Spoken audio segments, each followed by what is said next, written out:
আমি সবসময় বলি যে আমি শাবানাটাই হতে চেয়েছি। সো শাবানাটা হতে চাওয়ার ইচ্ছাটা তো আমার ভেতরে ছিল। আমি কেন শাবানা হতে চেয়েছিলেন? আমি সবচেয়ে ভালো মেয়েটা থাকতে চেয়েছিলাম, কারণ আমি ভালো মেয়ে হতে চাই। আমাকে এটা শেখানো হয়েছে যে তোমাকে ভালো মেয়ে হতে হবে। আমি মনে করি যে জুলাইয়ের গণ অভ্যুত্থান একটা সবচেয়ে বড় সুযোগ ছিল আমাদের জীবনে, একটা বিশাল পরিবর্তন আনার। সেই সুযোগটা আমার কাছে মনে হয়েছে যে সেই সুযোগটা আসলে নষ্ট হয়েছে। এখন একটা নির্বাচিত সরকার এসে কতটুকু আসলে পরিবর্তন করতে পারবে, কারণ এখনই আমরা যা মানে হয় না যে সিমটমস যা দেখছি সেগুলো তো ভয়ঙ্কর।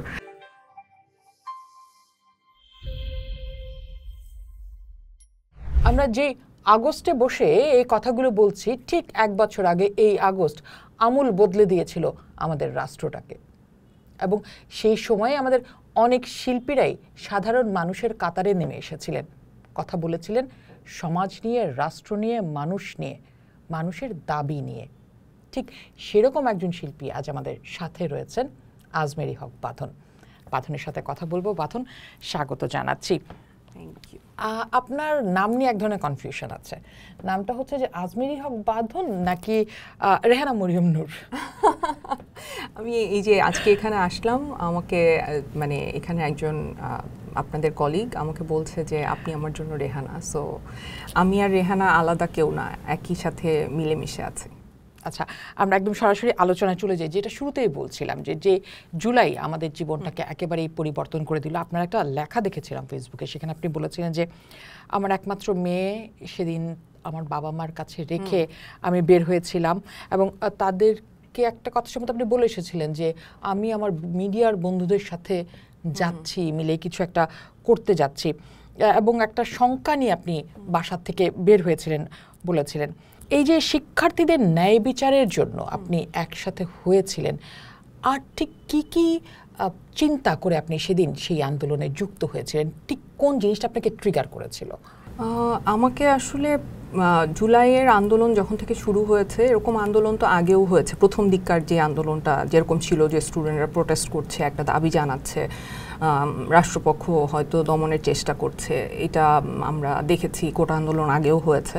সো ওই সময় দেখেছে আমার কাছে মনে হচ্ছিল যে হ্যাঁ ঠিক আছে, মানে আন্দোলন হচ্ছে, দমানোর চেষ্টা হচ্ছে, এটা হয়ই। হ্যাঁ, এবং আমি যেহেতু একটা কমফোর্ট জোনে থাকা মানুষ, এটা কিন্তু অনেক ইম্পর্টেন্ট যে আমার একটা কমফোর্ট জোন আছে, যে আমি বাংলাদেশে ভালো ঠিকঠাক অভিনয় করছি, ঠিকঠাক একটা বাসায় আছি। সো আমার তো কোনো অসুবিধা হচ্ছে না আসলে এগুলো নিয়ে। কিন্তু এক ধরনের অস্বস্তি কাজ করছিল যখন যত দিন যাচ্ছে, যখন খুনগুলো হওয়া শুরু হলো, মানে যখন হত্যাগুলো হচ্ছে, রাষ্ট্র হত্যাগুলো করছে, মানে রাষ্ট্র আমার ট্যাক্সের টাকায় কেনা বুলেট দিয়ে আমার উপরে গুলি চালাচ্ছে। হ্যাঁ, এবং চালিয়ে সমানে মিথ্যাচার করছে। তারা যে এটা করছে, তারা তো সেটার দায় নিচ্ছেই না, উল্টা আরও মিথ্যাচার করছে। এগুলো এক ধরনের অস্বস্তি দিচ্ছিল। বাট যেই জিনিসটা আমাকে সবচাইতে ট্রিগার করেছে সেটা হচ্ছে রিয়া গোপের মৃত্যু। কারণ আমার বাচ্চা, আমার বাবা ছাদে খেলতে যায়, তো আমার কাছে মনে হয়েছে যে ওই বাচ্চাটার জায়গায় আসলে আমার মেয়েটা ওই দিন থাকতে পারতো। অ্যান্ড ওর মেয়েটা যেদিন গুলিবিদ্ধ হয় তার কিছুদিন পরে মারা যায়। আমি পুরো সময়টা ফলো করেছি যে ওর কি অবস্থা, কি চলছে। তো যখন যেদিন মারা গেল, মানে আমার মানে আমি জানি না, আমার কাছে মনে হয়েছে যে আমার আসলে কিছু একটা করা উচিত, কিন্তু কী করবো আমি জানি না। কারণ আমি কি বলবো আসলে, আমার বলাতে কি আসবে যাবে। এই সরকার তো আসলে কোনোভাবে চেঞ্জ হওয়ার কোনো অপশন নাই, কারণ আমি খুব কাছাকাছি ছিলাম এই সরকারের। সো আমি জানি যে এরা এমনভাবে নিজেদের জায়গাটাকে, ক্ষমতাটাকে এমনভাবে কুক্ষিগত করেছে যে এইখান থেকে বের হওয়ার আর উপায় নাই। সো কিছুই হবে না, আমি জানি যে আলটিমেটলি কিছু হবে না। কিন্তু আমাদের একজন ডিরেক্টর ভাইয়া আছেন, আকরাম খান, তো উনি আমাদের একটা গ্রুপে লিখলেন যে আমাদের কিছু একটা করা উচিত, কারণ স্টুডেন্টদের সাথে এত অন্যায় হচ্ছে, এভাবে হত্যা করা হচ্ছে, গণগ্রেফতার হচ্ছে, আমাদের কিছু করা উচিত, আর্টিস্ট হিসেবে আমাদের কিছু করা উচিত। তো তখন আমি ওনাকে পার্সোনাল টেক্সট করলাম যে ভাইয়া আমি আপনার সাথে আছি, কি করবেন বলেন। তো উনি বলছে যে আপনি গ্রুপে লিখেন না কেন। তো আমি বলছি ভাইয়া স্ক্রিনশট নিয়ে কাকে পাঠায় দিবে, অ্যারেস্ট করে ফেলবে। তো বলছে আপনি সাহস করে গ্রুপে লিখেন, দেখবেন যে এটা অন্যদেরকে ইন্সপায়ার করবে। আমি লিখলাম এবং সাথে সাথে আরও অনেকে রেসপন্স করা শুরু করলো।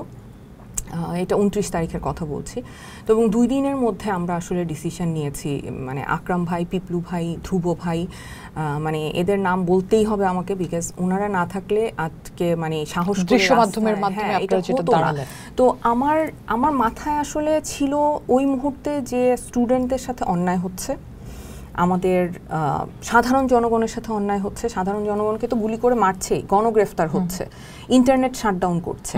এবং আরেকটা জিনিস আমার কাছে খুব মানে একজন নাগরিক হিসেবে আমি খুবই অপমানিত হচ্ছিলাম, অপমান বোধ করছিলাম। সেটা কেন? কারণ হচ্ছে আমার মনে হচ্ছিল যে রাষ্ট্র মানে সরকার নিজেদেরকে এত বেশি ক্ষমতাবান মনে করছে বা এত বেশি সুপেরিয়র ভাবছে যে তারা জনগণকে বেসিক্যালি বোকা মনে করছে।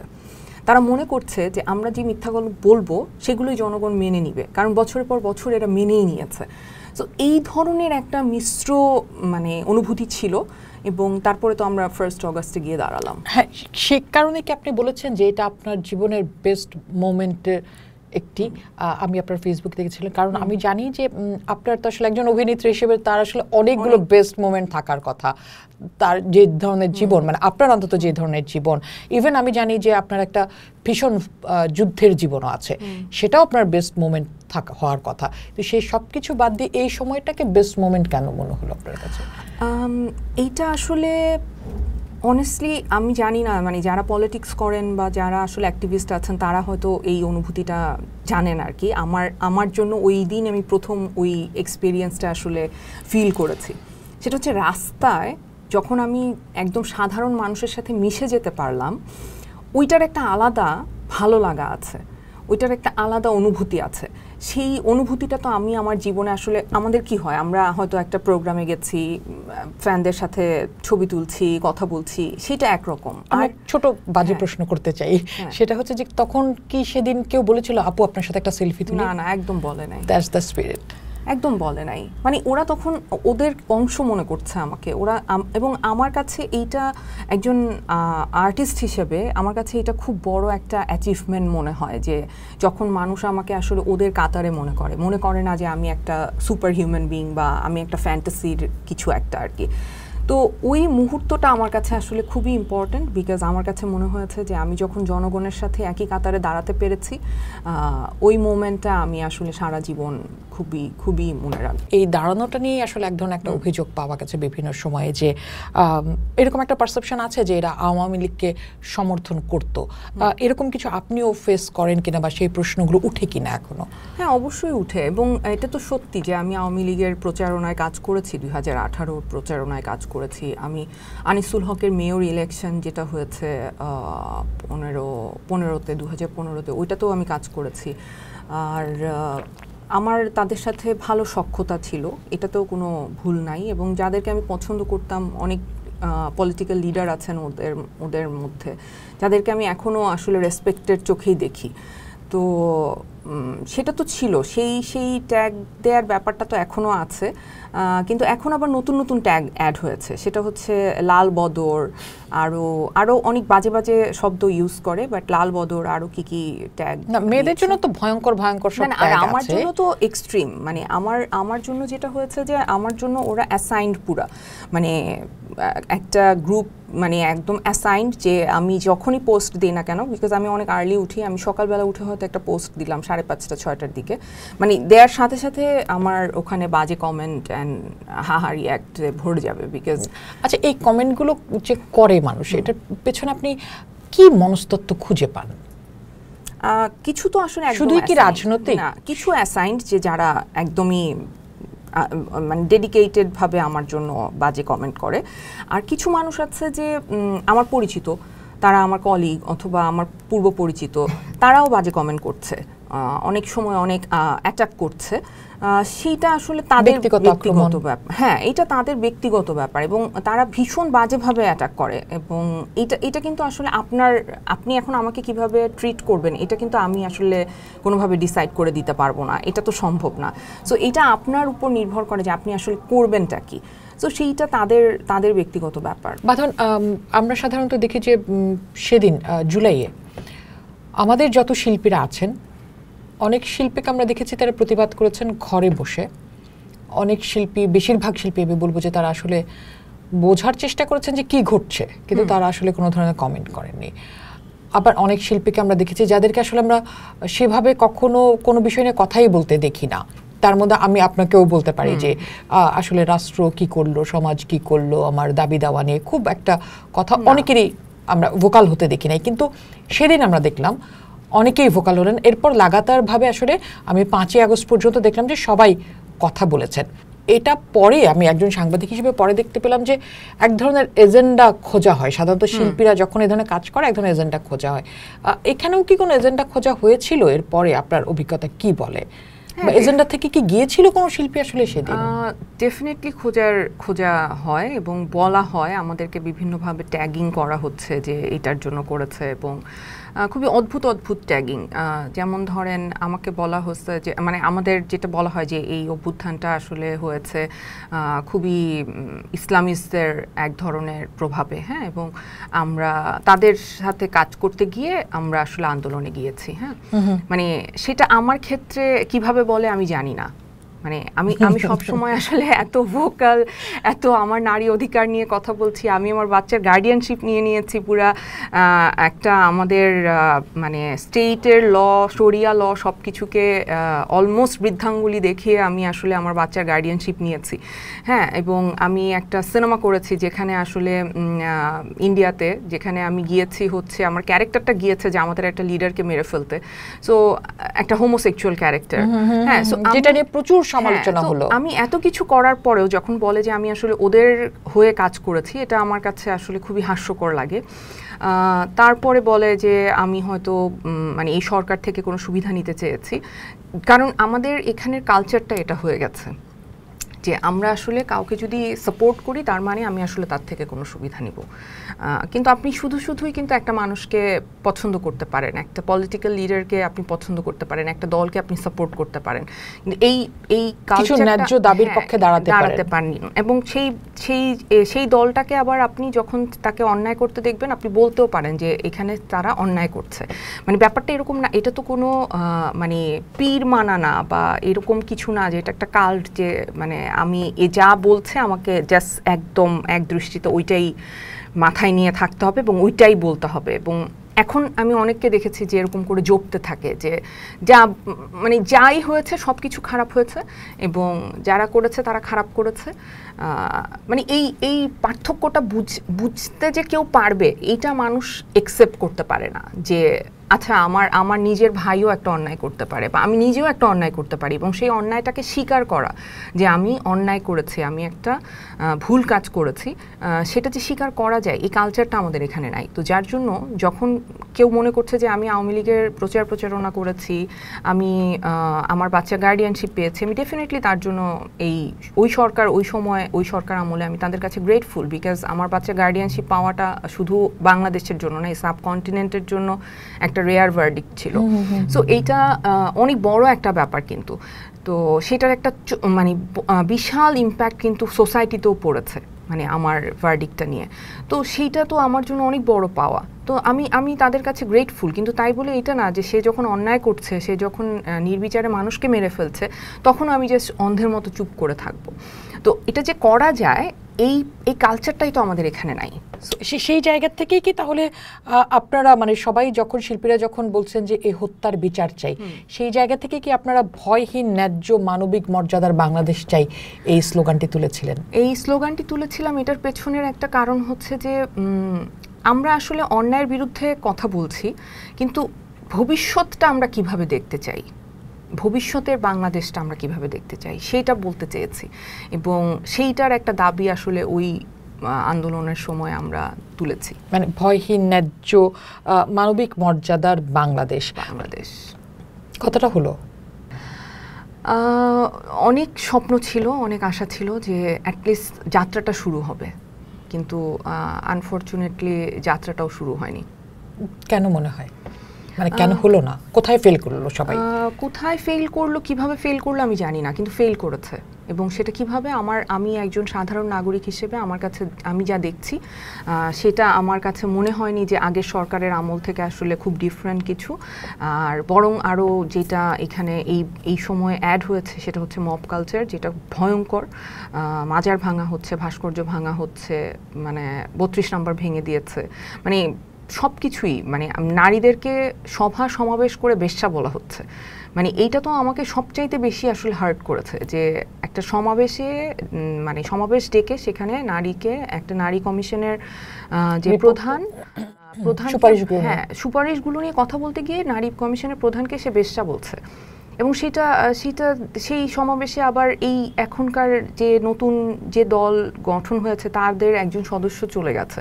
সো মানে হয় না যে আমরা কিন্তু পরিবর্তনের আশায় রাস্তায় গিয়েছি। এখন যখন আমি দেখবো যে আসলে সেই সেম জিনিসটাই রিপিটেশন হচ্ছে আরো ভয়ঙ্করভাবে, হ্যাঁ, তো তখন সেটা তো অবশ্যই আমাকে আশাহত করে।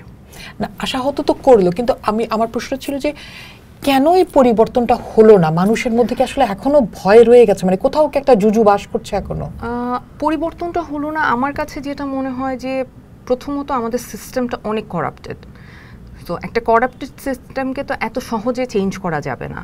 আর আরেকটা মূল সমস্যা আমার কাছে যেটা মনে হয় আমাদের মানসিক সমস্যা। আমাদের পুরো জাতিগতভাবে আমাদের একটা কাউন্সেলিং দরকার। আমরা কিন্তু এত বিভৎসভাবে মানে মানুষকে আক্রমণ করতে পছন্দ করি, আমরা দুর্নীতিকে নর্মালাইজ করে ফেলেছি, আমরা অন্যায়কে নর্মালাইজ করে ফেলেছি, আমরা মানে এই জিনিসগুলো তো আসলে সামাজিক মূল্যবোধ থেকে আসে, এইটা তো পারিবারিক শিক্ষা থেকে আসে। তো এই জিনিসগুলো না ফেল করেছে। সো যার জন্য আমরা এখন জাস্ট করাপশনটাকে মানে গ্লোরিফাই করি। সো গ্লোরিফাই করতে করতে যেটা হচ্ছে এখন আমার কাছে বরং যারা করাপ্টেড না, বরং তারাই খারাপ অবস্থায় আছে। সো সেই এখন কে এটাকে চুজ করবে? এখানে কি কোনো কোনো বিষয় একটু বেশি আকারে সামনে আসছে বলে মনে হয়? যেমন অনেকে দক্ষিণপন্থার কথা বলছেন, উগ্রপন্থার কথা বলছেন, কিন্তু আপনি যেহেতু দুজন নারী, দুজনে এখানে বসে আছি, আমার যেমন মনে হয় বাথন যে মেয়েদের প্রতি ঘৃণাটার তীব্রতাটা বেড়েছে। মানে আপনি যেটা বলছিলেন যে এটা কি কখনো সম্ভব একটা সমাবেশে, সেটা কোনো ওয়াজ মাহফিল না, সেটা কোনো ধরনের মানে কোনো উদ্দেশ্যে করা কোনো আয়োজন না, সেখানে আমি আসলে একজন নারীকে বেশ্যা বলছি এবং সেটা জায়েজ হয়ে যাচ্ছে, সেটার জন্য তাদেরকে কোনো প্রশ্নের মুখে হয়তো হয়েছে সামাজিক যোগাযোগ মাধ্যমে, কিন্তু তাকে মাফ চাইতে হয়নি। এরপর তো আমাদের সামাজিক যোগাযোগ মাধ্যম আছে, আপনার অভিজ্ঞতা তো আরো খারাপ আমি যতটা জানি। মানে এই জায়গাটা কেন তৈরি হলো? কেন নারীদের জন্য অনিরাপদ হয়ে উঠল আমার রাষ্ট্র? আমার অবজারভেশন, নারীর জন্য কখনো নিরাপদ ছিলই না রাষ্ট্র। আমরা যখন যে সরকার এসেছে তারা দূর থেকে, মানে আমি যখন রেহানা মারিয়াম নূর করেছি, তো তখন আমি অনেক ফেস্টিভ্যালে গিয়েছি। তো ওখানে আমাকে প্রশ্ন করা হয়েছে যে তোমাদের দেশের প্রধানমন্ত্রী তো নারী, তো তোমাদের দেশে নারীর অবস্থান কি? তো আমার উত্তরটা ছিল এরকম যে আমাদের দেশের শুধু প্রধানমন্ত্রী নারী না, আমাদের স্পিকার, মাননীয় স্পিকার নারী ছিল, বিরোধী দলীয় নেত্রী নারী ছিল, কিন্তু আনফর্চুনেটলি ওনারা হচ্ছে এই সমাজ ব্যবস্থায় মানে গড়ে তোলা নারী। তারা এই সমাজে মানুষ যা শুনতে চায়, যা দেখতে চায়, যা বলতে চায়, শুধু সেইটাকেই আসলে রিপ্রেজেন্ট করেন। তারা যে একটা আলাদা স্ট্যান্ড নেবেন একটা মেয়ের জন্য, সেটা আমি কখনো কোনো সরকারকে করতে দেখি না। এখন কোনো সরকারকে, আমার তো আর এত বয়স না যে আমি আসলে অনেক সরকার দেখেছি। আমার বেড়ে ওঠাটা হয়েছে ডেফিনেটলি আওয়ামী লীগের সময় এবং বিএনপির সময়টা আমার অত মনেও নাই। সো মানে আমার কাছে মনে হয় না যে কখনো তারাও কোনো স্ট্যান্ড ওই অর্থে নিয়েছে। আর এখন যেটা হয়েছে, এখন এটার প্রকাশটা অনেক বেশি হয়েছে। আমার কাছে মনে হয় যে মানে মানুষের ভেতরের যে নোংরামিটা, মানুষের ভেতরে যে আক্রোশটা, ঘৃণাটা, সেটার প্রকাশ বেড়েছে, কিন্তু কখনোই নিরাপদ ছিল বলে আমি মনে করি না। না, সেটা কি এই কারণে যে আসলে এখন নারীকে আক্রমণ করলে আমাকে কোনো শাস্তির মধ্যে পড়তে হচ্ছে না, কোনো জবাবদিহিতার মধ্যে যেতে হচ্ছে না, এইটার এক ধরনের সুবিধা সবাই পাচ্ছে? না হলে আমি রাস্তায় হেনস্থা হচ্ছি, বুলিং এর শিকার হচ্ছি, টিপ কেন পড়লাম, মুন্না কেন পড়লাম না, স্লিভলেস কেন পড়লাম, অভিনেত্রীরা কোথাও যেতে পারছেন না, এই পরিস্থিতিটা কি আর কোনো মনস্তত্ত্ব কাজ করছে এখানে যে আমাকে কোনো জবাবদিহিতার মধ্যে যেতে হচ্ছে না? না, এটা তো ডেফিনেটলি, এটা তো মূল কারণ আমি যখন একটা অন্যায় করে পার পাচ্ছি, তখন আমাকে তো অন্যায়টা অন্যায়ই মনে হচ্ছে না। প্রথম কথা হচ্ছে অন্যায়টাকে তো অন্যায় মনে হতে হবে, এবং সেটা মনে হওয়ার জন্যই কিন্তু আমাদের ল, আমাদের ধর্মীয় অনুশাসন অ্যাজ ওয়েল, আমরা যদি ধর্মটাকেও এখানে টানি, যে আমাদের যে সামাজিক ব্যবস্থা, ধর্মীয় অনুশাসন, সেখানেও কিন্তু এগুলো আছে যে আমরা আসলে কিভাবে বিহেভ করব।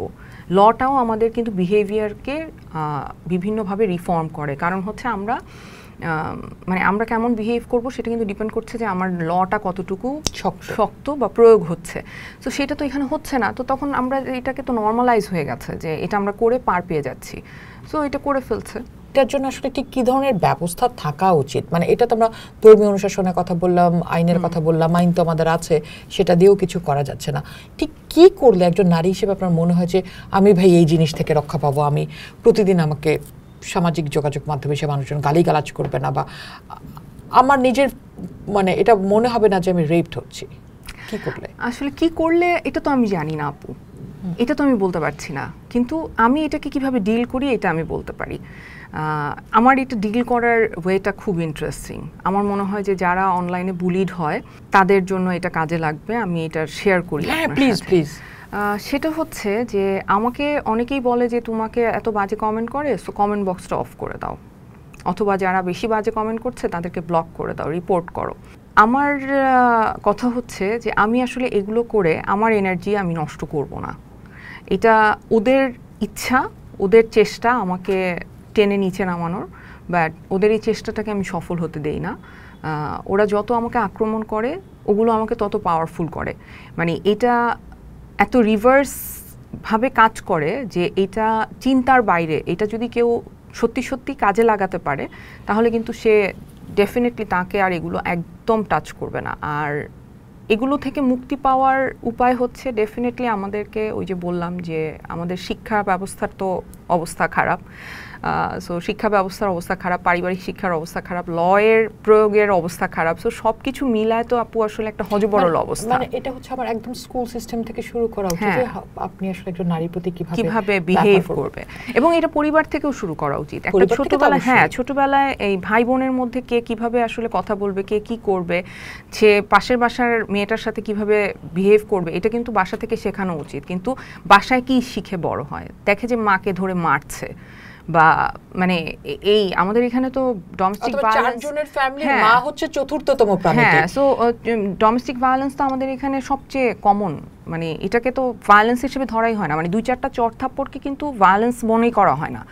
মানে আমরা যেখানে চলে গেছি, বিশ্ব এখন চলে গেছে যে মেন্টালিও ট্রমাটাইজ করা যাবে না, সেইখানে ধরেন 2-4টা চড় থাপ্পড় মারলেও কিন্তু মনে করে যে ভাই মারছে, হ্যাঁ রেগে গেছে, মারছে, হ্যাঁ আর তুমি এরকম কথা বলছো কেন। হ্যাঁ, সো এই যে মন মানসিকতা, মা বাবার কাছেও যখন একটা মেয়ে যায় যে আমি কোনো না কোনো ভাবে আসলে টর্চার হয়েছে, তখন মাটা বাবাটাও বোঝায়, হ্যাঁ সেম জিনিসটা বোঝায়। সো মানে সোশ্যাল ইনসিকিউরিটি থেকে।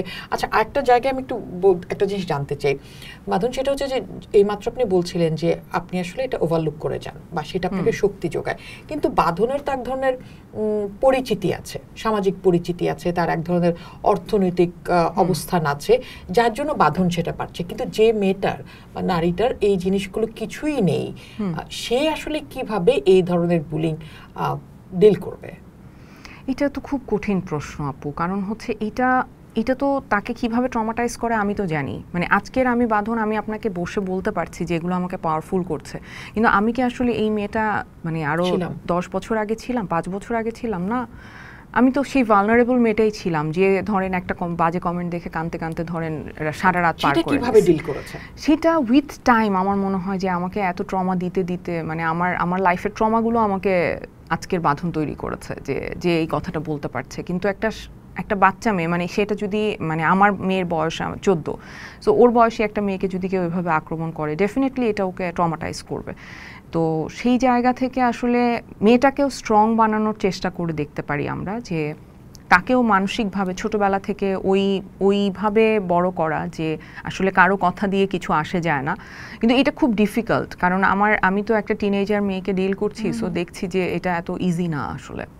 আচ্ছা, এই যে পুরুষ যে নারী বিদ্বেষী, এইটা কি আসলে নারী শক্তিকে পুরুষতান্ত্রিক সমাজের ভয়, নাকি পুরুষতান্ত্রিক সমাজের নারীকে নিয়ে দৃষ্টিভঙ্গির সমস্যা?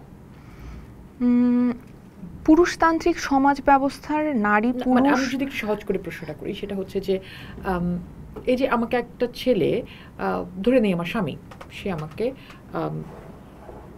আমার প্রতি তার বিদ্বেষ, বা আমার বন্ধুর আমার প্রতি বিদ্বেষ, এটা কি আসলে নারী হিসেবে বিদ্বেষ, নাকি সে আসলে নারী শক্তিটাকে ভয় পায়? শক্তিটাকে ভয় পায়, কিন্তু জিনিসটা হচ্ছে যে এটা কিন্তু পুরুষ নারী উভয়ই ভয় পায়। কোন পুরুষ কোন নারীটা, যে এই পুরুষতান্ত্রিক সমাজ ব্যবস্থায় বেড়ে ওঠা একেবারে এই ছকে বাঁধা নারী পুরুষরা, তারা ভয় পায়। কিন্তু যে আসলে একটু প্রগ্রেসিভ, যে আসলে একটু বেটার হিউম্যান বিং হিসেবে নিজেকে ডেভেলপ করতে পেরেছে, সে কিন্তু ভয়টা পায় না। তার কাছে ওই পাওয়ারফুল মেয়েটাকে একটা থ্রেট মনে হয়। এটা আমার অবজারভেশন, বিকজ আমি দেখি যে আমার সাথে অনেকে আছে নর্মাল, মানে আমার সাথে রিলেশনশিপ, কিন্তু আমাকে পছন্দ করছে না, বা আমাকে অ্যাটাক করছে, বা আমার কোনো কাজ তাকে খুবই বিরক্ত করছে, এবং এত বাজেভাবে রিয়াক্ট করছে যে তখন আমি চিন্তা করি, আমি থেরাপি করি। আমার মানে ক্রনিক ডিপ্রেশন আছে, সো আমার থেরাপিস্টকে আমি শেয়ার করেছিলাম যে আসলে কেন এরকম করে, মানে আমি তো কিছু করছি না, তাদেরকে যে কোনো হার্ম করছি না, কোনো বাজে কথা বলছি না, তারপরেও কেন এরকম করছে। তো তখন সে খুব ইন্টারেস্টিং একটা কথা বলেছে, যে একটা হচ্ছে যে তোমার কাজ হয়তো তার পছন্দ হচ্ছে না, এটা খুব স্বাভাবিক যে সবার কাজ সবার পছন্দ হবে না। আরেকটা হচ্ছে ওদের ভেতরে মানে একটা ডিজায়ার আছে যেটা ট্রিগার্ড হয়ে যায়, যেটা তোমার আছে, যেটা তুমি পারছো, তোমার অ্যাচিভমেন্ট, তোমার ভয়েস, তোমার হয়তো কি বলবো, তোমার লাইফ, এগুলো ওর কাছে ওর ডিজায়ার আছে যে এগুলোর মতো আমার কেন না। সো ও তখন আসলে তোমার উপরে অ্যাগ্রেসিভ হয়ে যায়। তো এইটা কিন্তু ইন্টারেস্টিং, হ্যাঁ, অ্যান্ড এটা কিন্তু সত্যি। আমি দেখেছি যে অনেক নর্মাল মানুষ, মানে আমি তার সাথে কিছুই করছি না, কিন্তু সে কিন্তু খুব অ্যাটাক করছে, খুব রিয়াক্ট করছে আমার প্রত্যেকটা কথায়, প্রত্যেকটা কাজে। তো এইটার আসলে আমার কাছে সেকেন্ড কারণটা খুব, মানে আমার কাছে মনে হয় যে বেশি হয়েছে আমার সাথে। কারণ আমাকে অপছন্দ করে যারা, তারা তো স্ট্রেট অপছন্দ করে, কিন্তু যারা আসলে আমার, এটা কি ওই যে ব্যাটাগিরি বাঁধন, এটা নিতে পারে না, যে একদম নিতে পারে না, মানে বাঁধন, হ্যাঁ, নায়িক মানে অ্যাক্ট্রেস, উনি হচ্ছে নরম করে কথা বলবেন, ঢং ঢং করতে থাকবে, এরকম ব্যাপার স্যাপার থাকবে, কিন্তু সে এরকম ভোকাল কেন, সে আসলে এইসব নিয়ে কথা বলবে কেন, মানে একটা ব্যাটাগিরি বলতে আমি যেটা, নারীর ব্যাটাগিরি সে আসলে দেখতে পারে না। আর সবচেয়ে বড় কথা হচ্ছে, মানে মেয়েটা তো কথা বলবে কেন, মেয়েটা চুপ করে সুন্দর দেখতে আসে, নায়িকা আছে, চুপ করে বসে থাকবে, এত কথা বলার কি দরকার? আর যখনই মুখ খুলছে তখনই এত অদ্ভুত অদ্ভুত কথা বলছে, মানে মনোরঞ্জনেই ব্যস্ত থাকুক, সে কেন মানে সেন্সিবল কথা বলবে? এটা মানুষের জন্য খুব কষ্টের হয়ে যায় আর কি। সেই জন্যই আসলে এই বিদ্বেষ, মানে যে সমস্ত নারীর প্রতি আরেকটা বিদ্বেষ, কিন্তু আসলে বিদ্বেষটা কিন্তু একেবারে এই সমাজ ব্যবস্থার, মানে একেবারে কি বলবো, রন্ধ্রে রন্ধ্রে ঢুকে গেছে। মানে আমাদের যে পুরুষতান্ত্রিক সমাজ ব্যবস্থা, সেই সমাজ ব্যবস্থায় কিন্তু যেই মানুষগুলো বেড়ে ওঠে, যারা এই ব্যবস্থাটাকে আসলে সাইডে রেখে একজন মানুষ হিসেবে বেড়ে উঠতে পারেন না, তারা কিন্তু ছোটবেলা থেকে বেড়েই উঠেন এই বিদ্বেষটা নিয়ে। তাদের ডেভেলপমেন্ট যে হয়, তারা যে বড় হয়, তারা কিন্তু ছোট থেকে এটা নিয়েই বড় হয়। তো যার জন্য এটা যে কোনোভাবে উবড়ে দেন আলটিমেটলি গিয়ে, সেটা যে কোনো মানে ফর্মে। হ্যাঁ, না, কিন্তু এই যে ছোট থেকে একটা মানুষ বড় হচ্ছে, তার শিক্ষাটা তো তার পরিবারে হয়, তার চারপাশ থেকে, মানে তার সমাজ থেকে হয়, তাহলে নিশ্চয়ই এখানে স্কুলের ভূমিকা, পরিবারের ভূমিকা থাকা দরকার। এবং যখন স্কুল এবং পরিবার, চারপাশের ভূমিকা আসে, তখন আসলে আমার রাষ্ট্র, সমাজ, রাজনীতিবিদ, সাংস্কৃতিক সংগঠন, এগুলোর ভূমিকা থাকার কথা। আপনার কি মনে হয় যে এই ক্ষেত্রে, মানে একদম আমি যদি স্পেসিফিক হই, এই নারী ইস্যুতে আসলে এদের যারা সমাজ তৈরি করেন, রাজনীতি তৈরি করেন, তাদের ভূমিকা আসলে দুর্বল? অনেকাংশে। খুব কম মানুষ আছে যারা একদম প্রপার কথা বলেন নারীর অধিকার নিয়ে, নারীর স্বাধীনতা নিয়ে, নারীর ক্ষমতায়ন নিয়ে, কিন্তু সেই মানুষগুলোর কথা সবার পর্যন্ত পৌঁছায় না। কিন্তু সেই কথাগুলোই মানুষ পর্যন্ত পৌঁছায় যেগুলো এইখানের মানুষগুলো শুনতে চায়। মানে আমি যখন একটা পলিটিশিয়ানকে কথা বলতে শুনি, যখন আমি দেখি যে তার বক্তব্যের মধ্যে আসলে ওই নারী বিদ্বেষী ভাবটা রয়ে গেছে, তখন আমাকে তো সেটা খুবই কষ্ট দেয়। কিন্তু আমি তাকে কিভাবে পরিবর্তন করব। কিন্তু তারকে আমি একজন লিডার হিসেবে তো এই জায়গায় দেখতে চাই না। আমি তো দেখতে চাই যে সে যখন কথা বলবে তার কথায় আসলে প্রত্যেকটা লিঙ্গের মানুষ, প্রত্যেকটা ধর্ম, বর্ণ, গোত্র সব মানুষের প্রতি তার একটা সহমর্মিতা থাকবে, সহানুভূতি থাকবে এবং সম্মান থাকবে। সেইটা তো আমি আসলে খুব একটা কারোর মধ্যে ওইভাবে দেখতে পাই না। বাঁধন, আপনার অভিনীত চলচ্চিত্র রেহানা মরিয়ম নূর, সেখানে যে ক্যারেক্টারটা, যে ক্লাস্ট্রোফোবিয়ায় ভোগা একজন নারী, সে ভয় পায় সমস্ত কিছুকে, আপনার কাছে কি মনে হয় যে আমাদের সমাজ, আমাদের যে নারীরা সমাজের যে চাপ, সেটাতে তারা এক ধরনের ক্লাস্ট্রোফোবিয়ায় ভুগছে এখন? একদম তাই। এবং মানে এই প্রশ্নটা আমাকে, ওই যে আমি বললাম যে যখন আমি বাইরে ফেস্টিভ্যালে গিয়েছি তখন আমাকে এই প্রশ্নটাও করেছে, সেম কোয়েশ্চেন, যে তোমার কাছে কি মনে হয় যে তোমার সোসাইটির মেয়েরা মানে এইভাবে এই ফিলিংটা নিয়েই কি আসলে থাকে কিনা। আমি বললাম যে হ্যাঁ, সে যত তার মানে মনে করুক যে সে তার অধিকার পাচ্ছে, ক্ষমতায়ন পাচ্ছে, কারণ জিনিসটা হচ্ছে কি, মানে এটা কি বাঁধনের ক্ষেত্রেও এক, ফারহানার ক্ষেত্রেও এক, কিংবা এই মুহূর্তে যিনি আমার বিষয়ে মেয়ে আছেন তার ক্ষেত্রেও এক, মানে এভরিবডি সেম? হ্যাঁ, একদম। এক একজনের জার্নি এক এক রকম, কিন্তু এই কষ্টটা সবার সেম, এই ফিলিংটা। হ্যাঁ, আপনার কাছে কি মনে হয় যে এই ভয়টার জন্য কি শুধুমাত্রই পুরুষ দায়ী, নাকি এর পেছনে আসলে আমি নিজেও দায়ী? আমি আসলে বাধাটা ডিঙাতে পারছি না, ভয়টা ভাঙার জন্য আমার আসলে যা করা উচিত, যতখানি উঁচু গলায় বলা উচিত, সেটা আমি নারী প্রতিনিধি হিসেবেও পারছি না। একদম তাই, আসলেই পারছি না, আমরা পারি না। আমাকে দিয়ে যদি বলি, আমার তো অনেক বড়, যতটুকু জার্নি, আমার অনেক ঘটনাবহুল জীবন। সো এই ঘটনার মধ্যে একটা ঘটনা হচ্ছে যে আমি সব সময় কিন্তু আসলে ওই সমাজের সবচাইতে ভালো মেয়েটা, আমি সবসময় বলি যে আমি শাবানাটাই হতে চেয়েছি। সো শাবানাটা হতে চাওয়ার ইচ্ছাটা তো আমার ভেতরে ছিল। আচ্ছা, কেন শাবানা হতে চেয়েছিলেন? আমি সবচেয়ে ভালো মেয়েটা থাকতে চেয়েছিলাম, কারণ আমি ভালো মেয়ে হতে চাই। আমাকে এটা শেখানো হয়েছে যে তোমাকে ভালো মেয়ে হতে হবে। ভালো মেয়ে কি? ভালো মেয়ে হচ্ছে যারা শাবানার মতো অ্যাক্ট করে, লাইক সবকিছুতে হ্যাঁ হ্যাঁ বলে, ভালো কাপড় পরে, ভদ্রভাবে আচার আচরণ করে, তারপরে এত কথা বলে না, তার অধিকার স্বাধীনতা নিয়ে এত হাউকাউ করে না। হ্যাঁ, সো এই মেয়েটা হওয়ার তো আমার আপ্রাণ চেষ্টা ছিল। সো সেই চেষ্টাটা থেকে আমাকেই ওভারকাম করতে হয়েছে। সেই চেষ্টাটা ছাড়লেন কবে? সেই চেষ্টাটা ছেড়েছি, এবং কেন? একদম মানে শক্তভাবে ছেড়েছি যখন আমার বাচ্চাকে আসলে আমার কাছ থেকে নিয়ে যেতে চেয়েছে তার বাবা। তখন আমি যখন কোর্টে যাই গার্ডিয়ানশিপের জন্য, তখন আমাকে কোর্ট থেকে লয়ার, আমার বাসায় আমার বাচ্চার বাবা, সবাই আমাকে নিয়ে মানে ঠাট্টা করেছে যে তুমি গার্ডিয়ানশিপ চাচ্ছ, মানে তুমি কাস্টাডি পাবা, তুমি প্রাইমারি কেয়ার গিভার, তোমার বাচ্চাকে তুমি রাখতে পারবা, কিন্তু যখন বাচ্চা বড় হবে তখন বাচ্চা নিয়ে যাবে বাবা, কারণ বাচ্চার গার্ডিয়ান হচ্ছে বাবা, এবং এটা হচ্ছে আমাদের লতেই এটা আছে। সো আমার তখন মনে হয়েছে কি আমার পুরো পৃথিবীটা আসলে এলোমেলো হয়ে গেছে, কারণ আমার যত বিশ্বাস, আমার যত শ্রম, আমার যত অর্জন, সব কিছু নাই হয়ে গেছে, কারণ আমার বাচ্চা আমার কাছে সবচেয়ে মূল্যবান। সো সেই বাচ্চাটাকে যখন নিতে চেয়েছে এবং আমাকে একজন মানুষ হিসেবে অপমান করেছে, আমার কাছে মনে হয়েছে যে ওই মোমেন্টটা আমাকে সবচেয়ে বেশি মানে আজকের বাঁধন হতে হেল্প করেছে, যে না, আমি শাবানা হতে চাই না, আমি মানুষ হতে চাই, আমি একজন বাঁধন হতে চাই। সো তারপর থেকে আমার জার্নিটা শুরু হয়, এবং সেই জার্নিটা খুবই ইন্টারেস্টিং, এবং এটা নিয়ে আরেকদিন অনেক বড় আড্ডা দেওয়া যাবে। সেটা নিশ্চয়ই আমরা আরেকদিন আড্ডা দিব। কিন্তু শাবানা হওয়ার সিদ্ধান্তটা কেন ছিল? মানে একজন অ্যাক্ট্রেস, মানে আপনি তো শাবানা, আমি শেষ করি, মানে যখন বাঁধন আপনি অভিনয় করছেন, সেটা টেলিভিশনে হোক, চলচ্চিত্রে হোক, মঞ্চে হোক, যে জায়গাটাতে হোক আপনারা কাজ করছেন, তখন তো আপনি আসলে একটা আগল ভেঙে বের হয়ে এসেছেন। সেই আগল ভাঙা নারীটার মধ্যেও কেন একটা শাবানা থেকে গিয়েছিল? বিকজ আমি তো ছোট থেকেই এটাকে ধারণ করে বড় হয়েছি, এবং আস্তে আস্তে আমাকে এই শাবানা থেকে বের হতে হয়েছে। কারণ আমি যখন আবার মানে ফার্স্টে বিয়ে হয়, ডিভোর্স হয়, তারপর সেকেন্ড বিয়ে হয়, ডিভোর্স হয়, আস্তে আস্তে কিন্তু আমার শাবানা স্টেজগুলা মানে জীবন থেকে বাদ হয়েছে। কিন্তু সেটা খুবই ইন্টারেস্টিং একটা জার্নি। কিন্তু আমার কাছে মনে হয় যে আমরা যদি নিজেরা চেষ্টা করি নিজের এই ভয়টাকে ওভারকাম করার যে না আমি আমার অধিকার চাই, আমি আমার স্বাধীনতা বুঝে পেতে চাই, এবং সেই শুরুটা কিন্তু আসলে নিজের ভেতর থেকে করতে হবে। এটা আমাকে আপনি করে দিতে পারবেন না যে আচ্ছা বাঁধন তুমি এটা করো, এটা করলে তুমি তোমার অধিকারটা বুঝে পাবা না।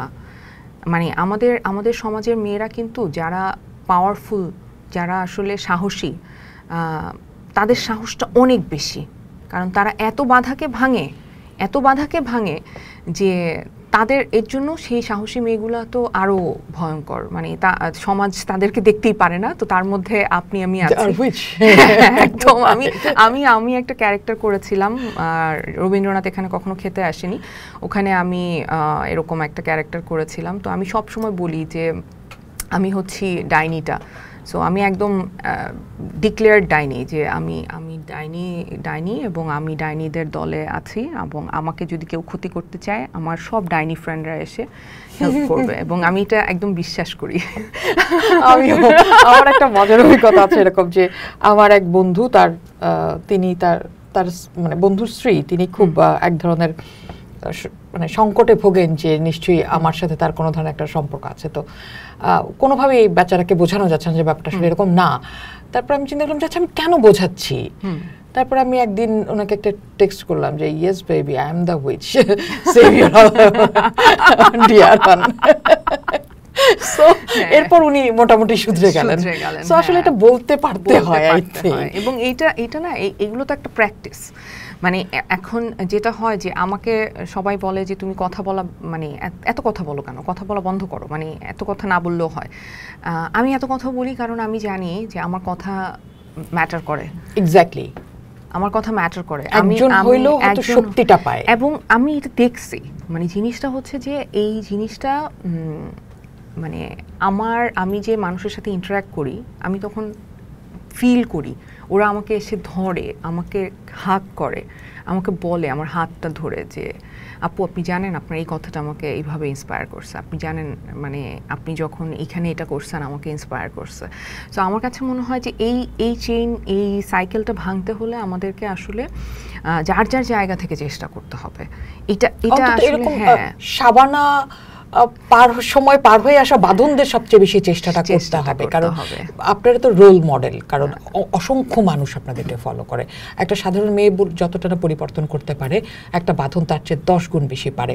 সেক্ষেত্রে আপনার কাছে কি কখনো মনে হয় যে একটা পুরুষ সেই জায়গা থেকেও আপনাকে আটকায় যে তার মেয়েটা, তার বান্ধবীটা, তার বোনটা যেন এই রাস্তায় না হাঁটে? একদম তাই। মানে আমি একটা আতঙ্কের নাম।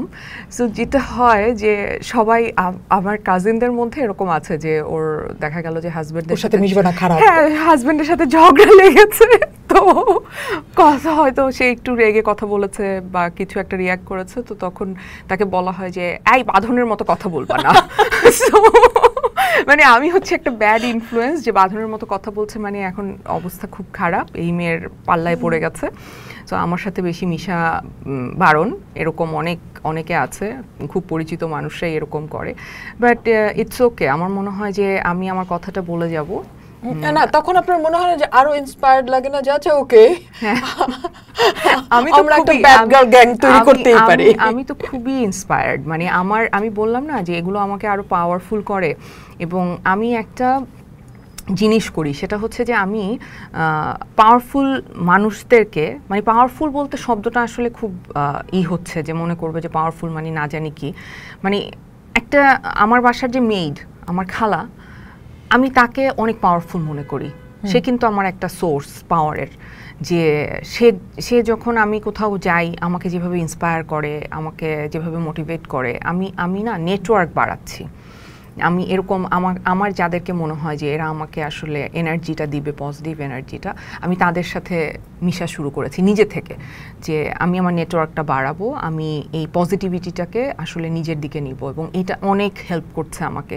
মানে হয়তো অনেক বন্ধু ঝরে গেছে আমার জীবন থেকে এই জার্নিতে, কিন্তু অনেক নতুন মানুষের সাথে আমি মিট করেছি, অনেক মানুষের সাথে বন্ধুত্ব হয় নাই, কিন্তু তাদের তাদের পথ চলা বা তাদের জীবনযাপন আমাকে অনুপ্রাণিত করে। সো মানে আমার কাছে মনে হয় যে পাওয়ারফুল বলতে হয়তো অনেকে সেটাই একটু শক্তি দেয় না বাঁধন, যে হয়তো সে আপনার বন্ধু না, আপনি হয়তো খুব অল্প চেনেন তাকে, কিন্তু এই যে তার যে পজিটিভ ভাইবটা, মানে তার যে পরিবর্তনটা হচ্ছে আপনার একটু কথাতে, সেটা আপনাকে আসলে মানে কি বলে এনার্জি লেভেল বাড়ায় কিনা? অনেক অনেক, আমার খুবই এনার্জি লেভেল বাড়ে। মানে আমাকে সবাই বলে না যে বন্ধু ঝরে গেল, হয়তো প্রাণের বন্ধু ছিল, সে চলে গেল, কিন্তু ইট ডাজন্ট কেয়ার না, একদম না। আমাদের অনেক মিল। আমার সাথে এই যে আমি বললাম যে আমার সাথে যে যত ডাইনি আছে সব ডাইনিদের মিল হয়। আমি তো খুব একটা ক্লাব খুলতে চাই, মানে আমি নামও দিয়ে ফেলছি যে ভাই ব্যাড গার্লস গ্যাং। একদম। সো আচ্ছা, আমরা অন্য আলাপে আসি। সেটা হচ্ছে আমরা জুলাইতে দেখলাম যে একটা কি বলে হিজাব পরা মেয়ে, একটা মাদ্রাসার ছাত্র, ইংলিশ মিডিয়ামের বাচ্চা, বাংলা মিডিয়ামের বাচ্চা, সবাই একসাথে বের হয়ে আসছে, মিছিল করছে, একই সাথে দাঁড়াচ্ছে, একজন আরেকজনের কাছে ছুটে যাচ্ছে, সহযোগিতা করছে। এরকম বহু ছবি আমরা দেখেছি যে একটা বোরখা পরা মেয়ে একটা অপরিচিত একটা ছেলের হাত ধরে আছে, আগলে দাঁড়িয়ে আছে। মানে আমার এখনো গা কাটা দিচ্ছে সেই ছবিগুলি যখন আমরা মনে করি। এবং নারীদের যে বিশাল অংশগ্রহণ ছিল সেখানে, আমরা তো বলেই থাকি যে প্রায় 61% নারী সম্ভবত সেই জুলাই আন্দোলনে যুক্ত ছিলেন। সেই নারীরা ঝরে গেলেন কেন, অথবা ঝরে যেতে দেয়া হলো কেন? প্রথমত এটা তো আমাদের কালচার যে মানে মেয়েদেরকে যখন দরকার তখন ব্যবহার করব, তারপরে আবার বলবো যে বাসায় যাও রান্না করো। এটা হচ্ছে আমাদের মাইন্ডসেট।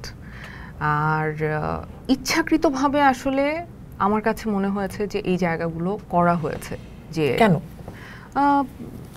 নারীর ক্ষমতায়ন হয়ে গেলে, আমি জানি না, এই যে ভয়টা, এই ভয় নিয়ে তো ছোটবেলা থেকে তারা বড় হয়েছে। সো বেশি ক্ষমতা পেয়ে গেলে, স্বাধীনতা পেয়ে গেলে, অধিকার বুঝে পেয়ে গেলে এদেরকে আবার করা যাবে না, নিজের হাতের মুঠায় রাখা যাবে না। সো হাতের মুঠার মধ্যে রাখার জন্য আমি যখন আন্দোলনে আমি নারীকে ব্যবহার করলাম, তখন আমার তাকে দরকার ছিল, কিন্তু তারপরে তো আমার দরকারটা শেষ। যেমন দরকার হয় বাচ্চাকে বড় করার জন্য মাকে, বাচ্চার জন্ম দেওয়ার জন্য আমার জরায়ুটা দরকার, বাচ্চাকে টেক কেয়ার করার জন্য 7 বছর ছেলে বাচ্চা এবং পিউবার্টি পর্যন্ত মেয়ে বাচ্চাকে মার কাছে রাখতে আমার আইন বলছে, কারণ আমার তখন তাকে দরকার। সে আমার অধিকার দিচ্ছে না, কিন্তু সে আমাকে ব্যবহার করছে। আমি যখন বলছি যে আমার অধিকার চাই, আমার বাচ্চার গার্ডিয়ানশিপ আমার বাচ্চার বাবা এবং আমার দুজনেরই থাকবে, তখন সে বলছে যে এটা তো আমাদের আইনে নাই। তো ব্যাপারটা রাষ্ট্রের ক্ষেত্রে তাই বা আন্দোলনের ক্ষেত্রে তাই, যে তোমাকে আমি ব্যবহার করব, কিন্তু যখনই তুমি এসে গলা ফুলায় বলবা যে আমি আমার অধিকারটা বুঝে পেতে চাই, আমি চাই যে আমি আমার সম অধিকার চাই, সম মর্যাদা চাই, তখন বলবে যে জাস্ট তুমি চুপ থাকো।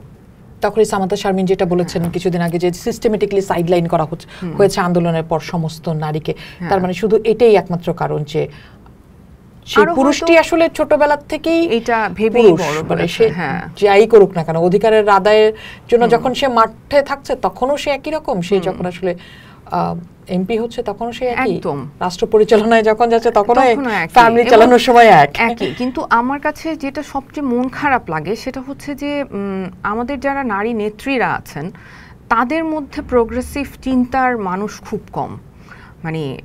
মানে এইটা যদি হতো না তাহলে অনেক বেশি আমরা দেখতে পারতাম পরিবর্তনটা, যেটা আমার কাছে মনে হয় যে এইটার একটা ঘাটতি আছে।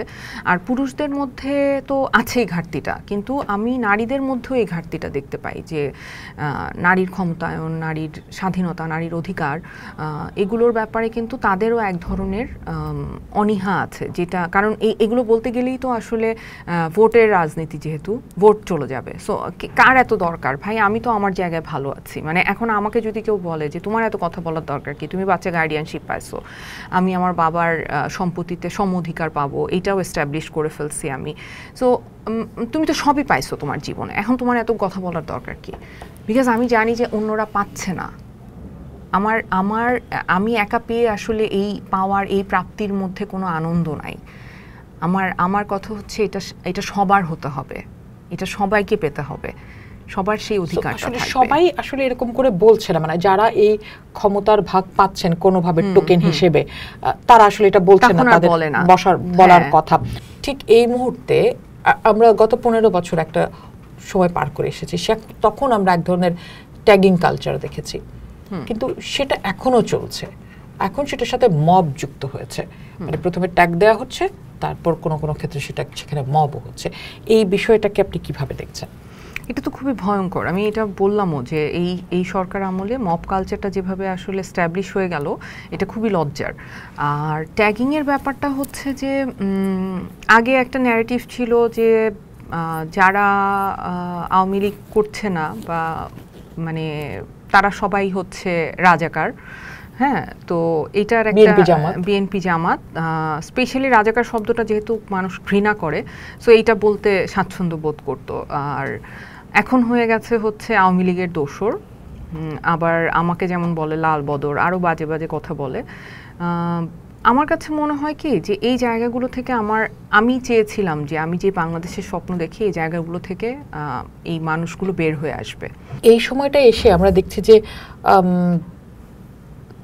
আমরা যখন ভেবেছিলাম, আপনি যেটা বলছিলেন যে আমরা তো ভেবেছি এটার পরিবর্তন হবে, আমরা যখন ভাবছি যে একটা গণতান্ত্রিক সমাজের দিকে আমরা এগোবো, আমাদের মানসিকতার পরিবর্তন হবে, বদলাবে, এবং বিশেষ করে শিল্পী সংস্কৃতির অঙ্গনের যারা আছেন তারা আরো বেশি কাজ করতে পারবেন, আরো অবাধ হবে তাদের জায়গাটা। কিন্তু আপনার সাথে একটু আগে কথা হচ্ছিল যে আরো সংকীর্ণ হয়ে গেছে এটা। কেন আপনার কাছে মনে হয় যে এই জায়গাটা আরো অনেক বেশি সংকীর্ণ হয়ে গেল?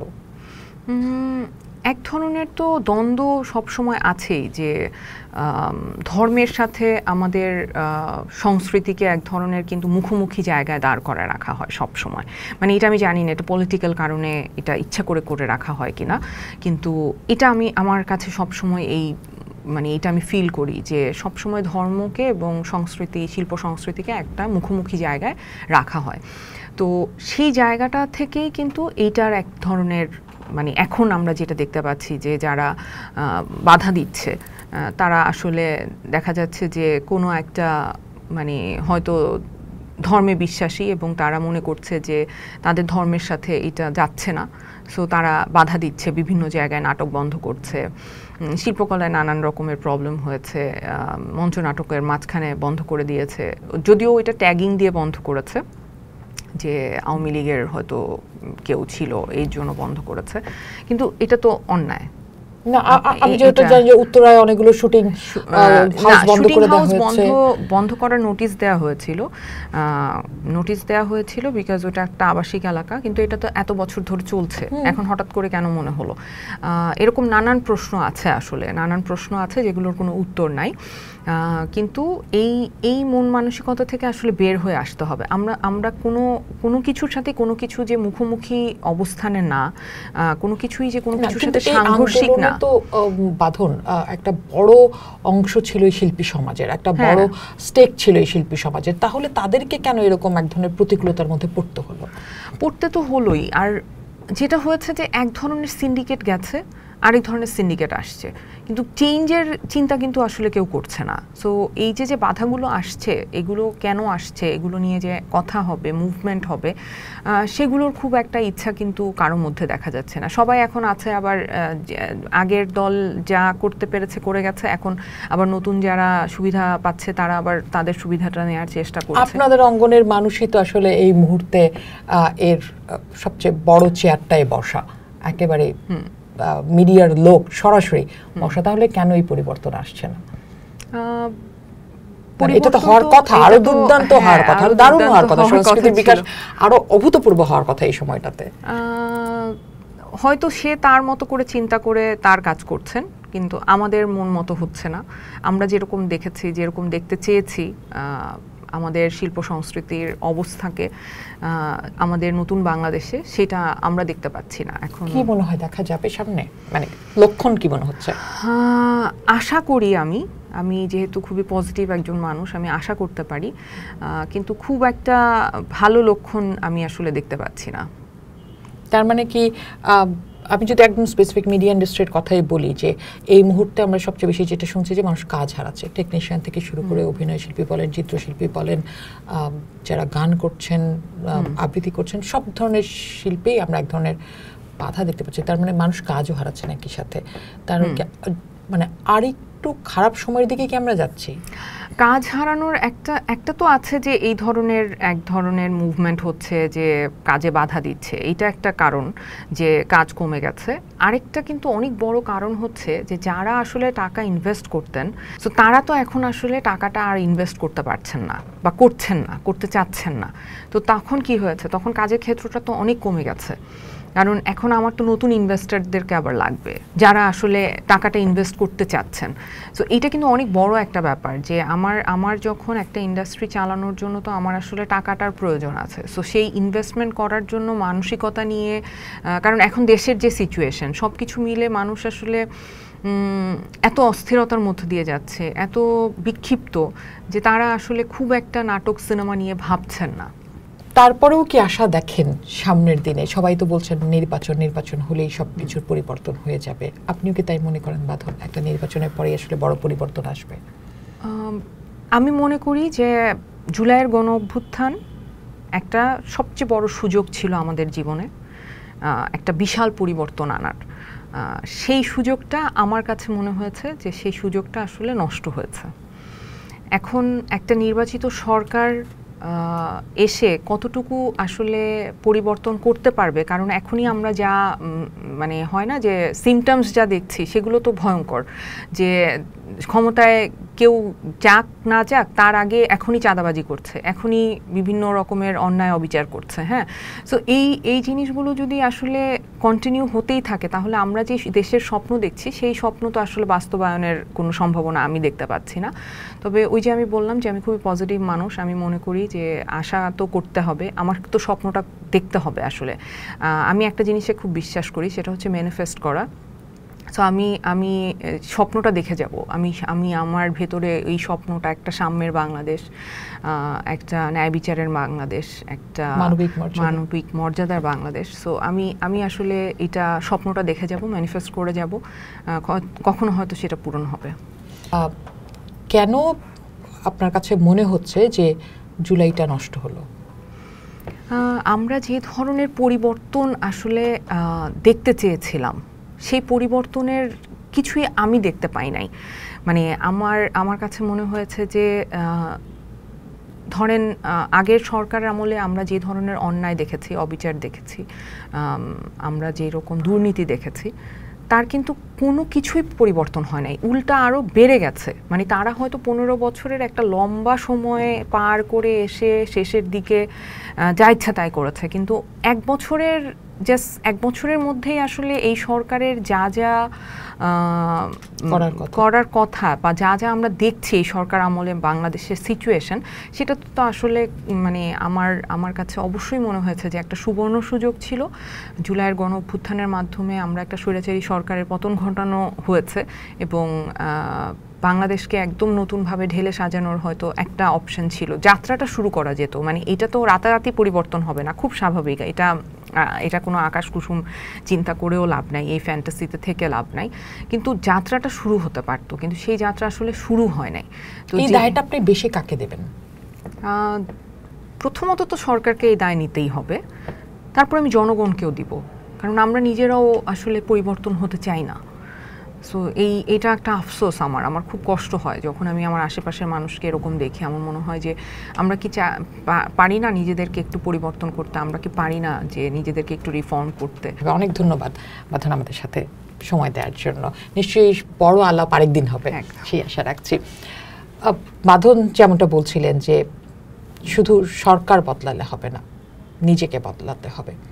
আমি একজন নাগরিক হিসেবে আমার যা দায়িত্ব সেটা আমি কতটা পালন করছি, ঠিক পালন করছি কিনা, আমি কোনো দুর্নীতির অংশ হচ্ছে কিনা, কোনো অন্যায়ের অংশ হচ্ছে কিনা, সেই জায়গাটিতে আমার অবস্থান কি, নিজেকে নিজের জবাবদিহিতার সামনে রাখতে হবে। তাহলেই হয়তো পরিবর্তন আসবে। পোস্ট দেখুন, ভাবুন, করুন, পোস্টের সাথেই থাকুন।